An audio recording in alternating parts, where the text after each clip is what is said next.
വഖഫ് bill പാസാക്കി. എന്താണ് വഖഫ് bill? സത്യം അറിഞ്ഞതിന് ശേഷം മാത്രം ഹെയ്റ്റ് സ്പ്രെഡ് ചെയ്യുക. വഖഫ് എന്നത് ഇസ്ലാമിക ചാരിറ്റി ട്രസ്റ്റ് ആണ്. മുസ്ലിം കമ്മ്യൂണിറ്റി സാമൂഹികമായോ മതപരമായോ ഉപയോഗിക്കാൻ വേണ്ടി ദാനം കൊടുക്കുന്ന അല്ലെങ്കിൽ ഡൊണേറ്റ് ചെയ്യപ്പെടുന്ന ഭൂമി അല്ലെങ്കിൽ സ്വത്തുക്കൾ, ഇതാണ് വഖഫ് എന്ന് പറയുന്നത്. അതൊരു പള്ളിയാവാം, സ്കൂളാവാം, ഹോസ്പിറ്റലാവാം, കബറിടങ്ങളാവാം. ഇത് മുസ്ലിം കമ്മ്യൂണിറ്റി മാത്രമുള്ള ഒന്നല്ല. ഹിന്ദു മതത്തിലും മഠങ്ങളുണ്ട്, ട്രസ്റ്റുകളുണ്ട്. അവയും സമാനമായ രീതിയിൽ തന്നെയാണ് പ്രവർത്തിക്കുന്നത്. ഇപ്പോൾ ഇതെല്ലാം മറികടന്ന് വഖഫിനെ ഭൂമി കയ്യേറുന്ന മാഫിയ അല്ലെങ്കിൽ ലാൻഡ് മാഫിയയായിട്ടാണ് പലരും ചിത്രീകരിക്കുന്നത്. പൊതുസ്ഥലങ്ങൾ, ക്ഷേത്രങ്ങൾ, സ്റ്റേഷനുകൾ എല്ലാം വഖഫിന്റെ അധികാരത്തിലാണെന്നുള്ള പ്രചാരണം. ആരാണ് ഇതിന്റെ പിന്നിൽ? അല്ലെങ്കിൽ തന്നെ വഖഫ് ബോർഡ് ഇങ്ങനെ ഒരു കാര്യം ചെയ്തു എന്നതിനുള്ള ഒരു ആരോപണം വന്നു കഴിഞ്ഞാൽ നിയമപരമായ അന്വേഷണം നടത്തണം. അല്ലാതെ ഒരു സമൂഹത്തെ മുഴുവൻ കുറ്റവാളിയാക്കുന്നത് നീതിയല്ല, അത് അക്രമമാണ്.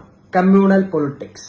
ഞാൻ ഹിന്ദുവാണ്, പക്ഷെ BJP എന്ന പേരിൽ നടക്കുന്ന ഹൈന്ദവ തീവ്രവാദത്തെ ഞാൻ ഒരിക്കലും പിന്തുണച്ചിട്ടില്ല, ഇനി ഒരിക്കലും പിന്തുണയ്ക്കുകയുമില്ല. ഹിന്ദുമതം എന്നെ പഠിപ്പിച്ചത് അഭിമാനത്തോടെ ജീവിക്കാനാണ്, മറ്റൊരാളെ വെറുക്കാനല്ല. പ്രശ്നം വഖഫല്ല, നമ്മളിൽ ഉണ്ടായിരിക്കുന്ന അജ്ഞാനമാണ് അല്ലെങ്കിൽ അറിവില്ലായ്മയാണ്. ഇതെല്ലാം ഒരു അജണ്ടയുടെ ഭാഗമാണ്. നമ്മളെ വിഭജിക്കാൻ, ഭയപ്പെടുത്താൻ, തമ്മിലടിപ്പിക്കാൻ, കമ്മ്യൂണൽ റൈറ്റ് ഉണ്ടാക്കാൻ, പലതിൽ നിന്നും ശ്രദ്ധ തിരിക്കാൻ. സത്യം അറിയാതെ ഹെയ്റ്റ് സ്പ്രെഡ് ചെയ്യാതിരിക്കുക. വഖഫ് എന്താണെന്ന് ബാക്കിയുള്ളവർക്ക് ഷെയർ ചെയ്ത് കൊടുക്കുക.